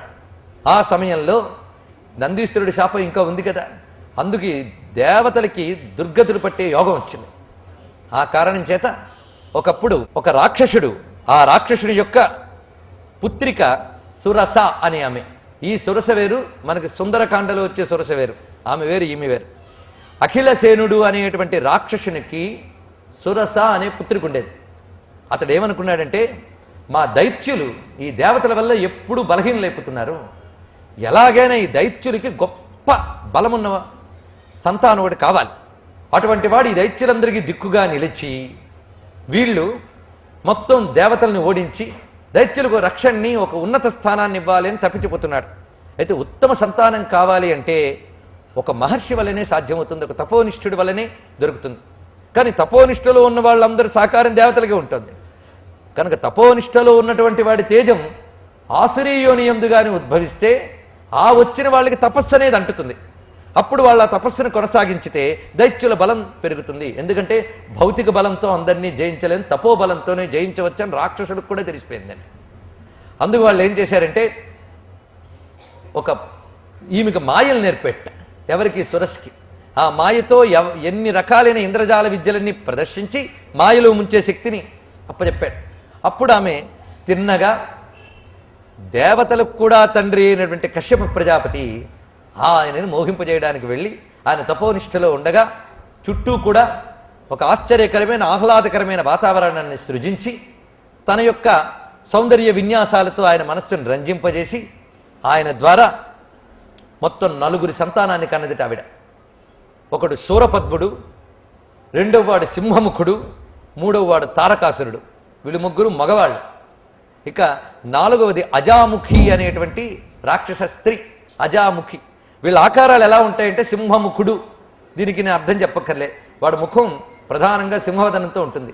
తారకాసురుడు, వీడిది ప్రధానంగా గజవదనంట, అంటే ఏనుగు ముఖంతో తిరుగుతూ ఉంటాడు ఈ తారకాసురుడు. కానీ ఎలాంటి ముఖాన్నైనా ధరించగల శక్తి ఉంది వీడికి. ఆ తర్వాత అజాముఖి అంటే మేక తలకాయ కలిగినటువంటి రాక్షసి. ఇక శూరపద్ముడు ఉన్నాడే వాడు మహామాయావి, వాడు పరమ ప్రతాపశాలి, అటువంటి వాడు శూరపద్ముడు. ఈ 4 ఉన్నారు. ఈ శూరపద్ముడి కొడుకు భానుగోపుడు అని ఉండేవట. వీళ్ళందరూ కలిసి అద్భుతమైన తపస్సు చేశారు. ఎవరికంటే శివుడికే తపస్సు చేశారు. ఆ శివోపాసనకి తపోమార్గం చెప్పమని కశ్యప ప్రజాపతిని అడిగేట. ముందు అడిగితే ఆయన చక్కగా చెప్పేట, ఆ శివుడు దయామయుడయ్యా, మార్కండేయ స్వామిని అనుగ్రహించాడు, మీరు కూడా ఆయన ఆరాధించండి అని చెప్పి ఆయన వెళ్ళిపోయేట. ఎందుకంటే తన వల్ల కలిగారు కనుక ఆ మార్గం చెప్పాట. ఈ మాట వెళ్ళి తల్లితో చెప్పేట, మార్కండేయ స్వామి ఉపాసన చేసినట్లుగా మేము శివుడిని ఉపాసన చేశాను. అయ్యయ్యో అలా చేయకూడదు అందుట ఆవిడ. ఎందుకంటే ఆయనంతా సాత్వికోపాసన, మనం అలా చేయడానికి వీల్లేదు, మనం రాజస తామసారాధన చేయాల్సిందే అని బోధించింది. అంటే దైవాన్ని ఆరాధించే విధానాలు సాత్విక, రాజస, తామస అని 3 విధానాల్లో ఉంటాయి. దైవంలో ఏ లోపం ఉండదు, ఆరాధించే విధానంలో లోపం బట్టి మనకు ఫలితాల్లో లోపాలు వస్తూ ఉంటాయి. అందుకు ఇక్కడ విశేషంగా వీళ్ళు ఈ రాజస తామస వృత్తులతో ఈశ్వరోపాసన చేశారు. దాని ఫలితంగా వీరికి అపూర్వమైన శక్తులు లభించాయి ఆ తపశ్శక్తి చేత. వెంటనే వారు మొత్తంగా భూమి మీద 4 ప్రాంతాల వైపు రాజ్యాలను ఏర్పాటు చేసుకుని వీరి 3 అన్నదమ్ములు కొన్ని చోట్ల ఆక్రమించుకుని పుత్రుల్ని కొన్ని చోట్ల పెట్టి మొత్తంగా ఈ భువనాలన్నింటినీ ఆక్రమించుకుని అటువైపు స్వర్భువనాల వైపు వెళ్ళారట, దేవలోకాల వైపు వెళ్ళి ముందు ఇంద్రుణ్ణి ఎలాగైనా కూడా బంధించాలని వెళ్ళారు. ఆ ఇంద్రుడు చాలా తెలివైనవాడు. వీళ్ళు వచ్చే టైంకి ఒక చిలక రూపంలో మారి ఆయన పారిపోయేట. ఎందుకంటే ఏం జరిగిందో తెలిసాక అదే శ్రేష్టం అనిపించింది ఆయనకి. ఆ సమయంలో ఇంద్రపుత్రుడైన జయంతుడు దొరికిపోయాడానికి. వెంటనే ఆ జయంతుడిని తీసుకుని శూరపద్ముడు బంధించేశాడు. మిగిలిన దేవతలందరినీ కూడా ఖైదు చేశాడు. ఈ తారకాసురుడు, శూరపద్ముడు, సింహముఖుడు విజృంభిస్తూ ఉన్నారు. ఆ సమయంలో ఈ తారకాసురుని బాధలతో దేవతలందరూ అల్లల్లాడుతూ బ్రహ్మదేవుడి దగ్గరికి వెళ్ళారు. ఆ బ్రహ్మదేవుడు కూడా అన్నాడు, నా పరిస్థితి బాగుందనుకున్నారా, ఒక్క విష్ణువు శివుడు తప్ప తారకాసురుడి వల్ల అందరం బాధపడుతున్నామన్నారు. మీకేమైందంటే నన్ను పురోహితుడిగా పెట్టుకున్నాడయ్యా అన్నట్టు. అంటే బ్రహ్మదేవుడిని పిలిచి నువ్వు పౌరోహిత్యం చేయన్నట్ట, ఆయన బాధ్యత అది. ఆఖరికి ఈ భానుగోపుడు ఆడుకుంటాను అంటే సూర్యమండలాల నుంచి ఒక మండలం తీసిచ్చాట ఆడుకోని. భానుగోపుడు అంటే శూరపద్ముడు కొడుకు, వాడికి ఆడుకోమని ఇచ్చారు ఈ రాక్షసులు. ఈ విధంగా దేవతలందరినీ ఖైదు చేసి అలా పడేస్తే కాదు, వాళ్ళని అరెస్ట్ చేసి వాళ్ళ చేత అన్ని పనులు చేయించుకుంటున్నారు వీళ్ళు. ఆ విధంగా వాళ్ళ దేవతాశక్తులన్నింటినీ వీడికి అనుకూలంగా మలుచుకుంటున్నారు. అది ఇక్కడ విశేషం అన్నమాట. బంధించడం అంటే అది. ఆ విధంగా దేవతాశక్తులని బంధించి ప్రకృతినంతటినీ వాళ్ళ యొక్క సాయంతో వాళ్ళు లోకాలకు ప్రతికూలంగాను తమకు అనుకూలంగాను మలచుకుని అహంకరించి విర్రవీగుతుంటే అప్పుడు ఆ ఇంద్రుడు బ్రహ్మదేవుని శరణ పెడితే బ్రహ్మదేవుడు ఆ పరమేశ్వర ధ్యానం చేశాడు. అప్పుడు ఆయనకు తెలిసింది జరగవలసింది ఏమిటి అంటే ఆ పరమేశ్వరుడు ఇప్పుడు సమాధి స్థితిలో ఉన్నాడయ్యా, యోగనిష్టలో ఉన్నాడు. అది ఎలాగూ దక్ష ప్రజాపతి కూతురుగా ఉన్న సతీదేవి ఎప్పుడైతే తనుత్యాగం చేసిందో అప్పటి నుంచి ఆయన తద్విరహవేదనతో ఉంటూ తపోనిష్టలో ఉన్నాడు. అది ఎలాగంటే ఆయన హిమోత్పర్వత శ్రేణి ఎద్దు ఉండగా సనక సనందనాథులందరూ చేరట. చేరి బ్రహ్మ విద్యను అడుగుతున్నారు ఆయనకి. ఆయన ఈశాన సర్వవిద్యానం కదా, ఆయన దక్షిణామూర్తి రూపంలో ఉన్నాడు. ఎందుకంటే ఆవిడ లేదు, ఆయన ఒక్కడే కూర్చున్నాడు. దక్షిణం మాత్రమే మిగిలింది, వామం వెళ్ళిపోయింది. ఎక్కడికి అంతర్లీనమైంది అంతే, ఎక్కడికి వెళ్ళిపోదు ఆవిడ. అంతర్లీనమే దక్షిణమే ప్రముఖంగా కనిపిస్తుంది. దక్షిణము అంటే మగ భాగం అనమాట, అదే దక్షిణామూర్తి. కేవలం ఆయనే గోచరిస్తూ ఉన్నాడు. ఆయన నేర్పుతున్నట్టు వీళ్ళకి సనక సనందాందరికి యోగ విద్యనంతటినీ నేర్పుతున్నాడు. యోగం అష్టాంగ విధానాలతో ఉంటుందన్నారు. అష్టాంగం అంటే చాలామందికి తెలుసు, యమ నియమ ఆసన ప్రాణాయామ ప్రత్యాహార ఇత్యాదులన్నీ కూడా. కానీ వీటిని 4 అంగముల విద్యగానే మనకి శాస్త్రం చెప్తున్నది. ఉదాహరణకి యమ నియమ యోగ సమాధి అంతే 4. ఈ యోగా అనే దానిలో మళ్ళీ ఆసన ప్రాణాయామ ప్రత్యాహార ధారణ ధ్యాన అని కలిసి 5. ఈ 5 కలిపి యోగము అని ఒకటే పేరు. ఎందుకంటే మీకు ఆసనం కానీ ప్రాణాయామం కానీ ప్రత్యాహారం కానీ ధారణ కానీ ధ్యానం కానీ యోగానికి సంబంధించినవే. ఆ యోగానికి ముందుగా కావలసింది యమము నియమము, అటు తర్వాత ఈ యోగము, అటు సమాధి. ఇప్పటి వరకు యోగ వరకు బోధించేటండి శివుడు. యమం అంటే ఏమిటి, నియమం అంటే ఏమిటి, ఆసన ప్రాణాయామ ప్రత్యాహార ధ్యాన ధారణలు అంటే ఏమిటో వివరించి సమాధి అంటే ఏంటో చెప్పేటప్పటికల్లా ఆయన సమాధిలో వెళ్ళిపెట్టాడు. అదేం బోధించే లెసన అది, అదే మౌన వ్యాఖ్య ప్రకటిత పరబ్రహ్మతత్వం. ఆ సమాధి స్థితిలోకి వెళ్ళాడు, ఆయన చలించడం లేదు. ఈ పరిస్థితి వచ్చింది. ఇప్పుడు బ్రహ్మదేవుడు అన్నాడు, ఆ పరమేశ్వరుని యొక్క తేజస్సుతో ఉద్భవించే పుత్రుడు మాత్రమే ఆయన్ని సంహరించగలరు. అంటే శివుడు చిన్నవాడైపోవాలి, రావాలి, అందులో శక్త్యైక్యం ఉండాలి. ఈ లోకంలో బ్రహ్మచేత సృష్టింపబడేటటువంటి వాడు ఎవ్వడూ కూడా ఆ తారకాసుర సూర పద్మసింహముఖుల్ని సంహరించలేరు. కాబట్టి శివపుత్రుని వల్లే అది సాధ్యము. అంటే మరి శివుడు అనగానే తల్లి ఎక్కడున్నది? ఆ తల్లి అప్పుడే అవతరించింది హిమోత్పర్వత రాజపుత్రిగా. పోని ఇద్దరికీ వివాహం జరిపిద్దామా అంటే ఈయన గారి సమాధిలో ఉన్నారు, ఎవరు కదిలించగలరు? ఆ తల్లి వెళ్ళి సేవిస్తూ ఉన్నప్పటికీ కదలట్లేదు ఆయన. అలాంటి మహాసమాధిలో ఉన్నటువంటి వాడు తపోనిష్టలో ఉన్న ఆ పరమేశ్వరుడి మనస్సుని బహిర్ముఖం చేస్తే అప్పుడు ఆయన ఈవిడి వైపు చూస్తే అప్పుడు శివశక్త్యాత్మకమైన పుత్రోదయానికి ఆస్కారం కనిపిస్తుంది. ఆ కారణం చేత ఇప్పుడు ఆయన తపస్సును భంగం కలిగించడానికై మన్మథుణ్ణి ప్రేరేపించారు. మన్మథ దహనమైంది, పార్వతీ పరమేశ్వరులకు తర్వాత వివాహం జరిగింది. ఇంతవరకు మనందరికీ తెలిసిన ఘట్టం. ఇటు తర్వాత కథలోనే తలొక చోట తలొక విధంగా కనిపిస్తూ ఉంటుంది. కానీ జాగ్రత్తగా అన్ని మేళవించుకుంటూ వెళదాం. ఈ చిక్కుముళ్ళు విప్పుకుంటూ ఒక అందమైన అల్లికతో సుబ్రహ్మణ్య కథని మనం ఆవిష్కరించుకోవాలి. అటుపై వీళ్ళందరూ ఆశించేది ఆ శివశక్తుల ఏకత్వంతో ఒక అద్భుతమైనటువంటి పుత్రోదయం కోసం ఎదురు చూస్తూ ఉన్నారు. ఇది ఇప్పుడు జరగవలసింది. ఆ సమయంలో శక్తి యొక్క ఆస్కారం వల్ల, శక్తి యొక్క సహకారం వల్ల పరమేశ్వరుని యొక్క తేజస్సు బహిర్గతమైందిట. ఆ బహిర్గతమైన మహా తేజస్సుని పృథ్వీ భరించలేకపోతున్నది. అది పార్వతీ గర్భంలోకి వెళ్లే లోపలే దేవతల వల్ల విఘ్నం ఏర్పడిందిటండి. ఎందుకంటే వాళ్ళు తొందరపడిపోయారు, ఎప్పుడు ఇంకా పుత్రుడు ఉదయిస్తాడని. అప్పటికి చాలా కాలం గడిచిపోయింది వివాహం జరిగి. ఆ తొందర వల్ల శివతేజం పార్వతీ గర్భంలోకి ప్రవేశించకుండానే అది బహిర్గతమైంది. ఆ బహిర్గతమైన మహా తేజస్సు ఈ జగత్తంతటికీ హేతువైన మహా తేజస్సు. ఒకప్పుడు ఈ భువనములన్నీ హిరణ్యరేతసే నమః అని శివుణ్ణి మనం కీర్తిస్తున్నాం. ఆ హిరణ్యరేతస్కుడైన ఆ పరమేశ్వరుని నుంచే వచ్చింది. అలాంటి ఆ పరమేశ్వరుని యొక్క దివ్య తేజస్సు ఎప్పుడైతే ఆ విధంగా బహిర్గతమైందో అప్పుడు పార్వతీదేవికి కోపం వచ్చిందట. ఎందుకంటే ఆ తేజస్సు నేను భరించి ఒక సత్సంతానాన్ని కనాలి అని అనుకుంటే ఇంత పని జరిగింది గనక ఏ దేవతల వల్ల ఇవి జరిగాయో ఆ దేవతలకి ఇంకా సంతానము కలుక్కుండుగాక అని చెప్పించింది అమ్మవారు. అప్పుడు ఇంకా ఈ తేజస్సు భూమి భరించలేకపోతుంది. భూమి భరించలేక ఉన్నప్పుడు దీన్ని ఏం చేయాలని అందరూ ఆలోచిస్తున్నారు. అయితే దేవతలందరిలో ముందు ఉండేవాడు కూడా ఉన్నాడు, అగ్నిదేవుడు. ఎప్పుడైనా సరే దేవతలు వెళితే ముందు ఆయన ముందు పెట్టుకుని వెళ్తూ ఉంటారట. ఈ అగ్నితత్వం చాలా ముఖ్యం మనకి. ఈ అగ్నిదేవుడిని ముందు పెట్టుకుని వీళ్ళ శివుణ్ణి శరణవేడి క్షమించమని వేడుకున్నారట. అప్పుడు పరమేశ్వరుడు ఎవరినైతే ముందు పట్టుకొచ్చారో ఆయన్నే దీన్ని భరించమని అన్నట్ట. ఆ మహా తేజస్సుని అప్పుడు ఆయన పృథ్వీ నుంచి తాను స్వీకరించాడు. స్వీకరిస్తే వీడు మామూలు అగ్ని, అగ్నికి అగ్ని ఆ పరమేశ్వరుడు, సామాన్యుడు ఆయన చిదగ్ని. అది వీడు పంచభూతాల్లో అగ్నికి అది దేవత, ఆయన సాక్షాత్ చిదగ్ని స్వరూపుడు. ఆ చిదగ్ని యొక్క తేజస్సుది కనుక అగ్ని భరించలేకపోతోంది. అంతేకాదు ఇక్కడ ఒక రహస్యం ఉంది, స్కాందంలో కనిపిస్తుంది మనకి. అగ్ని ఎప్పుడైతే స్వీకరించాడో సర్వదేవతల్లోకి శివ తేజస్సు వెళ్ళిపోయింది. ఇక్కడ చాలా కీలకమైన విషయం మనకు కనిపిస్తుంది. ఎందుకు వెళ్ళిపోయింది? ఇక్కడ యజ్ఞ రహస్యం ఉంది. ఎందుకంటే పురాణాలు వ్యాసుడు ఎలా ఇచ్చాడు అంటే వేదాల్లో ఉన్నటువంటి అనేక రహస్యార్థాలని కథారూపాల్లో ఇచ్చాడు మనకి. దానివల్ల ఏం జరుగుతోందంటే మనకి తలలు బద్దలు కట్టుకున్న అర్థం కాని వేద విషయాలు ఈ కథారూపంలో సామాన్య జనుల్లోకి వెళ్ళిపోయాయి. లేకపోతే ఇప్పటికీ మీకు పల్లెటూళ్ళల్లో కూడా సుబ్రహ్మణ్య స్వామి కుమారస్వామి ఉపాసన కనిపిస్తుంది. సుబ్బారావు సుబ్బయ్య పేరుతో మనకి ఇక్కడ కనిపిస్తుంది.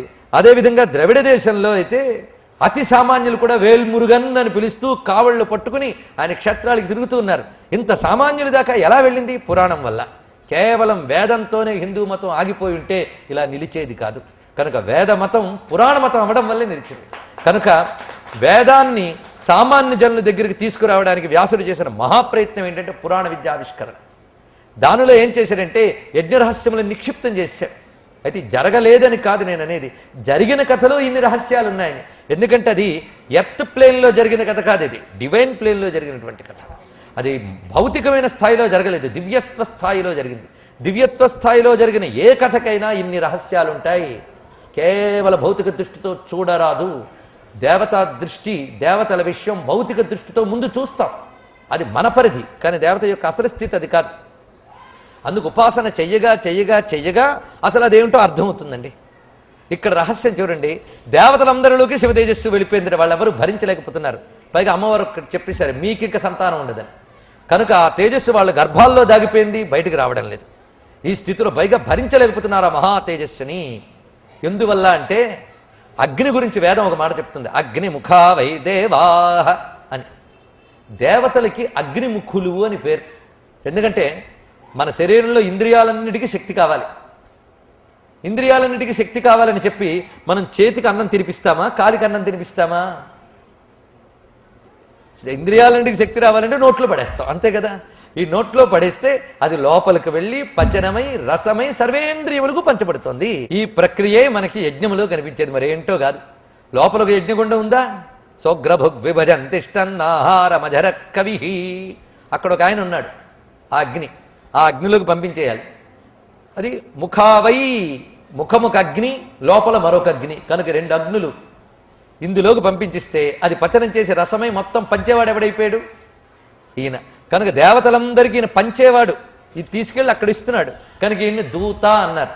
దీన్ని కూడా వేదం మనకి అగ్నిం దూతం వృణీమహే అని మాట చెప్తున్నది. కనుక దూత ఆయనే. అగ్నిముఖావే దేవాహ.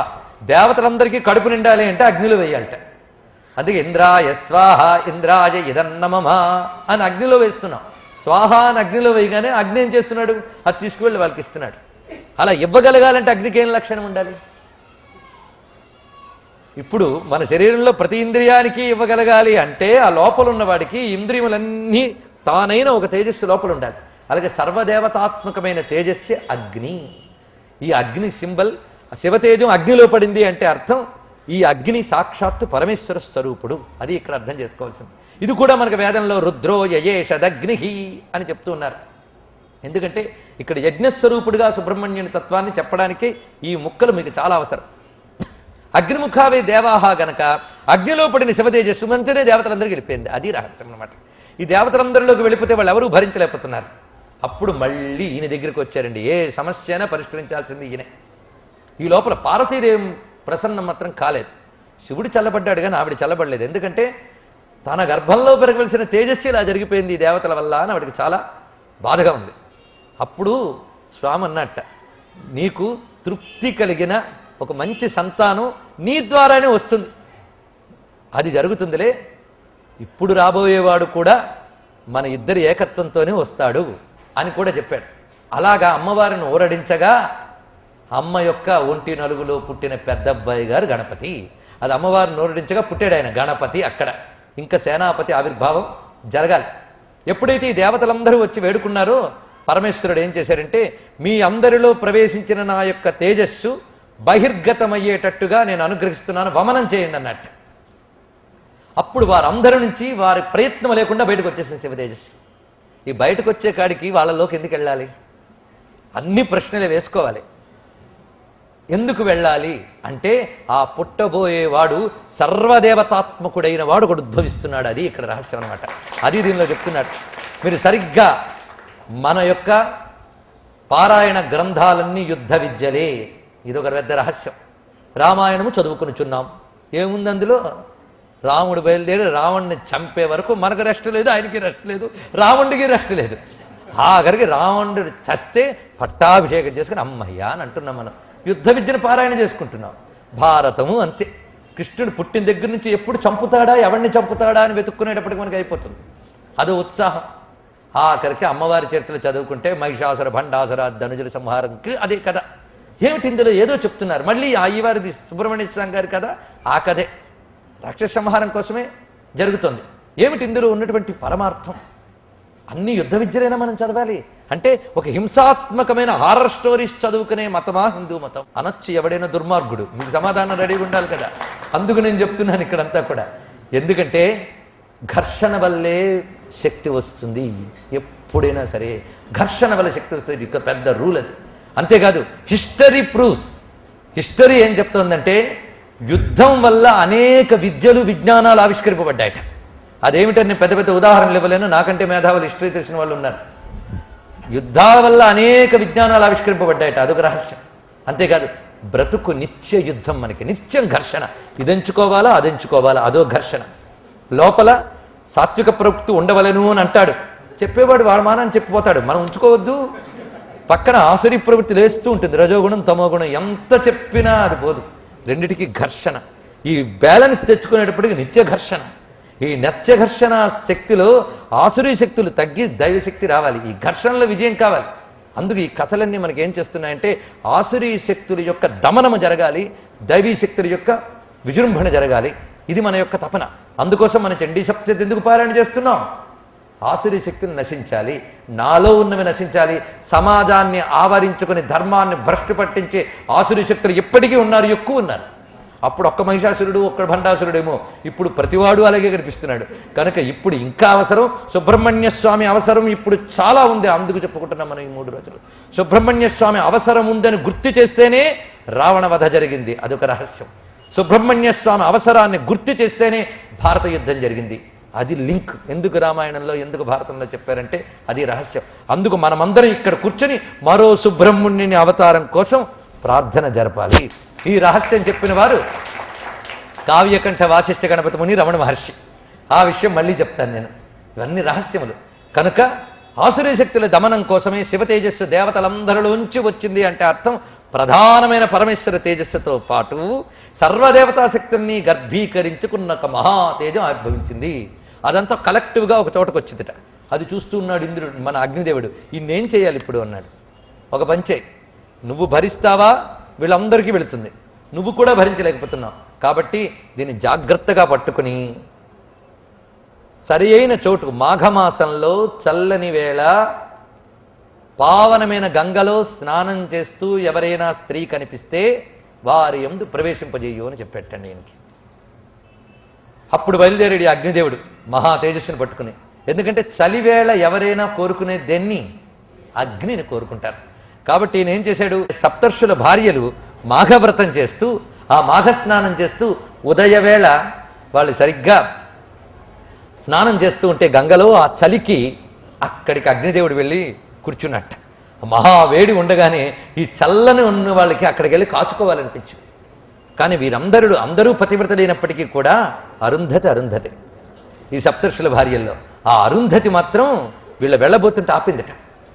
వద్దు, మన పాతివ్రత్యాగ్ని చాలు మన తపస్సు కనంట. గొప్ప విశేషం చెప్పింది. కానీ ఈ 6 ఉన్నారే బయలుదేరిపోయారట. ఎందుకంటే అక్కడ వాళ్ళు చపలులను కాదు అర్థం, ఇక్కడ ఒక ప్రేరణ ఒకటి ఉంది వెనకాల. అది బాగా గుర్తించుకోండి. ఇంత మాత్రం చేత మన కలిబుద్ధుడికి ఏం తోస్తుందంటే వీళ్ళు 6 వేరు ఆమె కంటే అని వెంటనే రాంగ్ కన్క్లూషన్స్కి రావడంలో మనం రెడీ ఎప్పుడు. నేను కలిగాడు ఉన్నాడు లోపల, కానీ ఆ వెనకాల ఒక ఈశ్వర సంకల్ప రచన జరుగుతోంది. ఇది మర్చిపోవద్దు. ఆ మహా తేజస్సు పూర్ణ రూపంతో వచ్చే వరకు జరిగిన ప్రతిదీ కూడా ఈశ్వర సంకల్పం. ఎప్పుడైతే ఈ విధంగా అగ్ని అక్కడ ఉన్నాడో వీళ్ళు వెళ్ళి కాచుకుంటున్నట్ట. అగ్ని దగ్గర కాచుకుంటే వేడి అందరిలోకి వస్తుందండి. అగ్ని దగ్గరికి వెళ్ళి కూర్చుంటే ఆయన ఎవరిని ముట్టుకోడు, ఎవరినైనా ముట్టుకుంటాడు ఆయన. ముట్టుకోవడం అంటే అర్థం ఆ వేడి తగిలితే చాలు ముట్టుకున్నట్టే. ఆయన ఏం చేశాడంటే వేడిని పంపిస్తున్నట్టు పంపిస్తూనే ఈ శివతేజస్సు అంతటిని ఆరుగురిలో పెట్టాడండి ఆ మహానుభావుడు. ఆయన పని అయిపోయింది, దించేసుకున్నాడు. ఇదే ఘట్టాన్ని ఇంకొకలా చెప్తారు మహాభారతంలో. ఏమి విరుద్ధం కాదు, దీన్ని మరో యాంగిల్లో చెప్పారని మాత్రమే అర్థం చేసుకోండి, ఏమి విరుద్ధం లేదు. అది అయితే కథలో భేదం ఎందుకు వచ్చిందంటే కల్ప భేదాల్లో కథల్లో భేదాలు వస్తాయి. అనేక కల్పాలు ఇప్పుడు జరిగాయి, అనేక కల్పాల్లో అనేక ఆవిష్కరణలు జరుగుతుంటాయి. ఒకే శక్తి వచ్చేటప్పుడు కల్పకల్పంలో మార్పు జరుగుతుంది.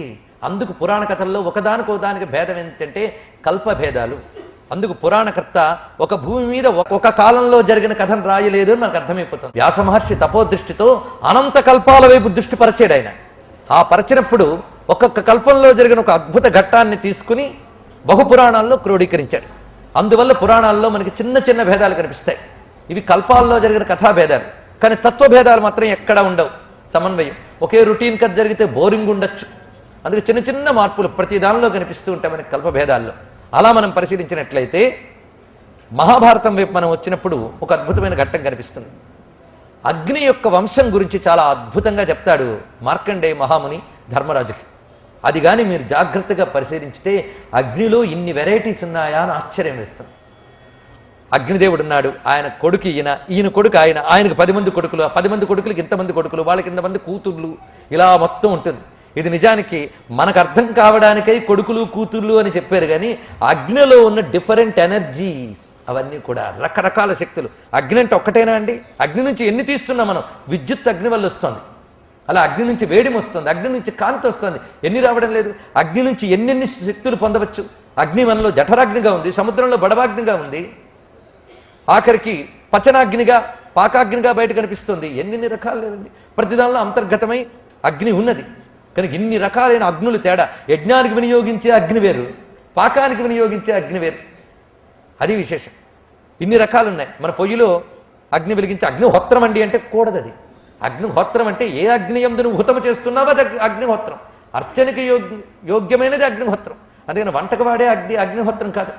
కొంతమంది ధూమపానాలు చేసి నిత్యాగ్నిహోత్రంలోని జోకులు వేసిన వాళ్ళు ఉన్నారు. ఏం చేస్తాం? కర్మ అవన్నీ. ఇలా అన్ని రకాలు మనకు కనిపిస్తున్నాయి. చిట్ట చివరికి చితాగ్ని వరకు ఇన్ని రహస్యములు. అది కూడా ఒక పెద్ద యజ్ఞం అండి. మరో సందర్భం ఇప్పుడు వచ్చినప్పుడు చెప్తా. దేహాన్ని అగ్నికి ఇవ్వడం అది పెద్ద యజ్ఞం. అది ఆ యజ్ఞంతోనే జీవుడు పూర్ణంగా ధన్యుడవుతున్నాడు. ఇది పెద్ద రహస్యములు. ఇన్ని రహస్యం కనుక అగ్నితో ముడిపడిన వాళ్ళు మనం అందరం కూడా. అగ్నిలో ఇన్ని వెరైటీస్ ఉన్నాయి. ఇన్ని చెప్పి ఒక మాట అంటాడండి మార్కండేయుడు. ఇన్ని అగ్నులు ఉన్నప్పటికీ ఏకాత్మ అగ్ని ఒక్కడే అన్నాడు. ఇన్ని రకాలుగా ఉన్న వాటన్నిటికీ అగ్ని అనబడేవాడు మాత్రం ఒక్కడే వా అని చెప్తే వెంటనే ధర్మరాజు ఒక మాట అడుగుతాడు. ఏమని? ఎంతో అద్భుతమైన విషయం చెప్పారు. కానీ సుబ్రహ్మణ్యుడి గురించి ఆగ్నేయుడు అని విన్నాం, శివపుత్రుడు అని విన్నాం. ఏది ఇంతకీ నిజం? అసలు ఈ సుబ్రహ్మణ్యుడి గురించి యజ్ఞం అవగానే ఎందుకు అడిగాడు ఈయన? అది కూడా రహస్యం. యజ్ఞాగ్ని తత్వము సుబ్రహ్మణ్య తత్వం ఒక్కటే, అది ఇక్కడ ముఖ్యమైనది.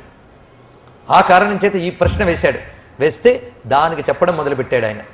అదేమిటంటే ఇప్పుడు మనం అనుకున్న ఈ తారకాసురాది ఇత్యాదులు జరిగిన తర్వాత ఇంద్రుడు చిలక రూపంలో ఎగిరి తప్పించుకుని ఒక చోట వేదనతో ఉన్నట్ట. ఏం చేయాలి పరిష్కారం అని ఆలోచిస్తున్నాడు. ఆ సమయంలో నన్ను రక్షించండి, ఈ దుర్మార్గుడి బారిన పడ్డాను స్త్రీ ఆక్రందన వినబడింది ఇంద్రుడికి. వెంటనే నేనున్నానని వజ్రాయుధం తీసుకుని వెళ్ళాడు ఈయన వజ్రాయుధంతో కేసి అనే రాక్షసుడు ఒక స్త్రీని ఎత్తుకుపోతూ వస్తూ ఉంటే అతడితో యుద్ధం చేశాడు ఇంద్రుడు. కానీ ఇంద్రుని వజ్రాయుధం దెబ్బకి అతడు భయపడి అక్కడ ఆమెను వదిలి పారిపోయేట. అప్పుడు ఆమెను ఎవరమ్మా నువ్వు అని అడిగాడు. అడిగితే నేను అరిష్టనేమి అని ప్రజాపతి యొక్క పుత్రికని, నా పేరు దేవసేన అని చెప్పింది. అరిష్టనేమి అనబడేటువంటి ప్రజాపతి యొక్క పుత్రికని నేను ఒకసారి ఉద్యానవనంలో నా చెలికత్తెలతో సోదరి మణులతో కలిసి ఆడుకుంటూ ఉంటే ఈ రాక్షసుడు నా వద్దకు వచ్చి నన్ను బలవంతంగా ఎత్తుకుపోతూ ఉంటే మీరు రక్షించారండి అని అంటే అప్పుడు అన్నాడు అరిష్టనేమి ప్రజాపతి, అతని పుత్రికు నువ్వు అంటే మాకు వరసకి చెల్లెలు అవుతావమ్మా అన్నాడు ఆయన. దీనికి మన ఇతర పురాణాల్లో రహస్యం తీస్తే విష్ణువు యొక్క తేజస్సు పుత్రికగా ఉంటే ఆ పుత్రికి ఇప్పుడు అరిష్టనేమి ప్రజాపతి యొక్క పుత్రికగా ఉద్భవించింది కనుక విష్ణువు యొక్క పుత్రిక కింద లెక్క అనమాట. ఆవిడ దేవసేన అని చెప్పబడుతూ ఉన్నటువంటిది. అప్పుడు ఆయన అమ్మ నిన్ను మళ్ళీ నీ తండ్రి దగ్గర చేర్చుతాను అని చెప్తే ఆవిడకు విషయం చెప్తుంది. నేను మంచి వరుణు కోసం చూస్తున్నాను. ఈ విషయమై మా నాన్నగారు ఒకసారి నీకు ఎలాంటి వరుడు కావాలమ్మా అని నన్ను అడిగాడు. అడిగితే నేనేం చెప్పానంటే, ఎవరి ప్రతాపం ముందు ఏ ఒక్కరూ నిలవలేరో అలాంటి నిత్యుడైన ఒక ప్రతాపశాలి నాకు భర్తగా కావాలి అంటే, నువ్వు చెప్పినంత గొప్ప ప్రతాపంతో నాకు తెలిసి అప్పుడు కనిపించట్లేదమ్మా. ఒక్కడున్నాడు మహాప్రతాపశాల పరమేశ్వరుడు. ఆయన పరమేశ్వరుడు అంతే, నమస్కరించవలసిందే. కానీ నీకు భర్తగా రాదగ్గ ఆ పరమేశ్వర తేజస్సు ఏది చూద్దాం అన్నాడు. అనంటే ఇంద్రుడు అప్పుడు ఒక్కసారి ఈ విషయం చెప్తున్న ముహూర్తం ఏమిటా అని ఆలోచించటండి. ఇది అక్కడ గొప్ప రహస్యం కనిపిస్తుంది మనకు భారతంలో. అంటే ఒక విషయం మనం ప్రస్తావన చేసేము అంటే ఒక కాలశక్తి ఉంది అక్కడది. అదొక పెద్ద రహస్యం. అందుకే ఇప్పుడు కొంతమంది జ్యోతిష్ శాస్త్రవేత్తల దగ్గరికి వెళ్ళినప్పుడు జాతక చక్రాలు కూడా ఉండక్కర్లే. ప్రశ్న వేస్తే చెప్పిన టైం బట్టి, వాడు అడిగిన టైం బట్టి ఏ ముహూర్తం అప్పుడున్న దేవతాబలం ఏంటో చెప్పి వాడు ప్రశ్నకు సమాధానం చెప్పవచ్చు. అదొక పెద్ద విద్య. ఇంద్రుడిగా తెలియదని మనం అనలేం కదా. ఇంద్రుడు ఒక్కసారి చూసేట ఆకాశం వైపు చూస్తే అది రౌద్రనామక ముహూర్తము. ఆ ముహూర్తం పేరు రౌద్రనామక ముహూర్తం. ఈ ముహూర్తంలో ఈ సంకల్పం వచ్చింది అంటే రుద్రతేజస్ సంభూతుడైన వాడు మాత్రమే ఈమెకు భర్త కాగలడు. అంత ఆలోచించాడు అని ఒక్కసారి చూస్తున్నట్ట ఒక అద్భుతమైన దృశ్యం కనిపించింది. చూడండి, ఇదంతా యజ్ఞ రహస్యం, నేను కంప్లీట్ యజ్ఞ రహస్యం. ఆ దృశ్యం ఏమిటి అంటే, ఆ సమయంలో భృగువు, అంగిరసుడు మొదలైన మహాత్ములందరూ తపస్సు చేస్తూ యజ్ఞంలో ఆహుతులు వేస్తున్నట్ట. అది అమావాస్య రోజున ఉదయం పూట ఆ సమయంలో వాళ్ళు ఆహుతులు వేస్తూ ఉంటే, ఆ వేసిన ఆహుతుల్లోని శక్తిని తీసుకుని వైశ్వానర దేవుడు వాయుమండలం ద్వారా సూర్యమండలంలోకి ప్రవేశిస్తున్నట్ట. ఇది రహస్యం అండి. ఆ ప్రాసెస్ చేత అది దేవతా స్వరూపమయ్యింది. కనుక పంచభూతంలో ఉండే ఒక అగ్ని ఇప్పుడు దేవత అయిందనమాట. ఆ దేవత ఎవరు? ఈశ్వర చైతన్యం ఉంటే గానీ దేవత కాడు. కనుక ఆ అగ్ని సాక్షాత్ రుద్ర తేజస్ సంపన్నుడు. అందుకే రుద్రుడు గనకనే సర్వదేవాత్మకుడై ఉన్నాడు. గనకనే ఆ కారణం చేత అక్కడ వేసేవన్నీ సర్వదేవతలకు అందడానికి అది రహస్యం. అందుకే రుద్ర తేజస్ ఈయన ఎందుకు భరించాలంటే రుద్రుని యొక్క స్వరూపం యజ్ఞాగ్ని. అది ఇక్కడ రహస్యం. యజ్ఞాగ్నిగా ఉన్నటువంటి వాడు. అందుకే రుద్రునికి ఈయనకు అభిన్నత మనకు కనిపిస్తుంది. రుద్రునికున్న జటాజూటం, అగ్నికున్న అగ్నిశిఖలు, ఈ రెండు ఎర్రని జడలతో ఉంటాయి. అలాగే రుద్రుని యొక్క ఆ జడలో ఉన్న గంగా చంద్రుడు ఎలాగో అగ్నిహోత్రంలో వేసే సోమరసం అలాంటిది. అలాగే అగ్నిహోత్రం అంతా చేసిన తర్వాత దొరికే భస్మం మనకి ప్రసాదం. అదే పరమశివునికి ఆభరణం, భస్మభూషణం. ఇన్ని రహస్యములు యజ్ఞాగ్నికి శివునికి కనిపిస్తూ ఉంటాయి మనకి. కనుక ఆ యజ్ఞాగ్నిలో వేసినటువంటివన్నీ తీసుకుని మనకి తెలియదు ఈ రోదశలో ఎన్ని రహస్యములు ఉన్నాయో. ఆ సూక్ష్మమైనటువంటి మార్గముల ద్వారా ఇవి సూర్యమండలంలోంచి దేవతలందరికీ వెళతాయట. అది ఇక్కడ రహస్యం. అందుకే సూర్యుడు మనకు ప్రధానం ఎందుకు చెప్తున్నారంటే, ఆదిత్య మండలంలోకి ఇవన్నీ వెళ్ళి అక్కడి నుంచి ఇవన్నీ పరచబడతాయి. అంటే భూమి యందు మనం ఉపాసించే అగ్నిహోత్రం అనబడేటువంటి యజ్ఞకుండంలోని అగ్ని, అక్కడ సూర్యాగ్ని, ఈ రెండింటికి రిలేషన్ ఉందన్నమాట. ఆ సూర్య కిరణాలే దేవతా మార్గములు. అది ఇక్కడ విశేషం. దాంట్లోంచి వెళుతున్నాయి ఈ వేసినటువంటి ఈ శక్తులన్నీ కూడా. ఎక్కడికి వెళ్తాయంటే ఇది ప్రాసెస్ అండి. అలా వెళ్ళి అందులోకి వెళితే ఆదిత్యాద్వృష్టిర్జాయతే, ఇది వేదం చెప్తున్నది. ఎప్పుడైతే ఆ విధంగా వెళుతుందో ఆయన పేరే ఆదిత్యుడు. ఆదిత్యుడంటే ఆదిత్యులు అంటే దేవతలు, దేవతామయుడైన సూర్య భగవానుడు. అందుకే శివుణ్ణి, సూర్యుణ్ణి, అగ్నిని మూడింటిని ఒకటిగా చెప్తుంది జ్యోతిష్ శాస్త్రం. జ్యోతిష్ శాస్త్ర పరంగా సూర్యగ్రహానికి అధిదేవత శివుడు, ప్రత్యర్థేవత అగ్ని. ఇది రహస్యం. మీరు ఇది పరిశీలించినట్లయితే శివుడు, సూర్యుడు, అగ్ని, ఇటు నుంచి చూస్తే అగ్ని, సూర్యుడు, శివుడు. ఇది రహస్యం అన్నమాట. ఈ విధంగా వెళ్ళి ఆదిత్యుని ద్వారా దేవతలందరికీ చేరుతుంది. ఈ వెళుతున్న ముహూర్తంలో ఉన్నటువంటి లక్షణంలో 3 శక్తులు గెలిచెళ్తున్నాయట పైకి. సోమ, సూర్య, అగ్నిశక్తులు 3 సూర్యమండలంలోకి వెళుతున్నాయట. ఈ ప్రాసెస్ మీరు పరిశీలించినట్లయితే ఒక్కసారి యోగంలోకి వెళదాం. రగులుతున్న అగ్నిగుండం, ఇక్కడ మనకి కుండలిని స్థానం, సూర్యబింబం సహస్రార స్థానం అయితే ఈ మధ్యలో సోమ సూర్యాగ్నులు అనబడేటువంటిది ఇడా పింగళా సుషుమ్నా నాడీ స్వరూపాలు. ఈ రహస్యం చూడండి, ఇలా వెళుతుంది. అక్కడి నుంచి వృష్టి పడుతుంది అప్పుడు మనకి. అలాగే ఆ సహస్రార కమల నుంచి సుధాసారాభివర్షిణి. యజ్ఞ ప్రాసెస్కి యోగానికి ఉన్న రహస్యం ఇది. ఇది తెలియక వేదాల్లో యజ్ఞం గురించి చెప్పారు కానీ యోగం గురించి లేదండి. యోగం వేరే అనుకుంటాం, అదొక మూర్ఖత్వం. యోగానికి యజ్ఞానికి పూర్తిగా సంబంధం ఉంది. దీన్ని అంతర్యాగము అని మనకు అన్ని విషయాల్లో చెప్పారు. మహాభారతంలో కూడా అంతర్యాగం గురించి చెప్తారు. కనుక యోగానికి బయట జరుగుతున్న యజ్ఞ ప్రక్రియకి ఉన్నటువంటి రహస్యం అది. ఇది చూసేట సోమ, సూర్య, అగ్నిశక్తులు 3 కలిసి ఈ సమయంలో అమావాస్య యొక్క పూర్వవేళ వెళుతున్నాయంటే దీని పేరు రుద్రనామక ముహూర్తము. అది ఇంద్రుడికే తెలుసు. ఎందుకంటే సూక్ష్మ దృష్టి కలిగిన ప్రధాన దేవత త్రిలోకాధిపతి కనుక కనుక్కొని అప్పుడు ఆయన తినగా బ్రహ్మదేవుడి దగ్గరికి వెళ్ళాట. ఈ అమ్మాయి నాకు ఇలా అడిగింది, ఇప్పుడేమో ముహూర్తం అది, మరి రుద్రతేజ సంపన్నుడు ఎలా వస్తాడు అంటే దానికి తగ్గ ప్రక్రియ జరుగుతుంది నాయనా, కాస్త ఓపిక పట్టు అని. ఏం జరుగుతుందో ఎవరికీ తెలియడం లేదు. సర్వం శ్రీ శరవణ భవ చరణారవిందార్పణమస్తు. శరవణ భవ శరవణ భవ శరవణ భవ పాహి మాం. శరవణ భవ శరవణ భవ శరవణ భవ రక్ష మాం. శరవణ భవ శరవణ భవ శరవణ భవ పాహి మాం. శరవణ భవ శరవణ భవ శరవణ భవ రక్ష మాం. శరవణ భవ అనే 6 అక్షరాలు స్వామి యొక్క మహామంత్రం. దీని శక్తి అపారం. చాలా మంత్రశక్తులన్నీ 6 అక్షరాల్లోనే ఉన్నాయి. దీన్ని నిరంతరం జపం చేసుకోవచ్చు. స్వస్తి ప్రజాభ్య పరిపాలయంతాం న్యాయేన మార్గేణ మహీం మహీషాః గోబ్రాహ్మణేభ్య శుభమస్తు నిత్యం.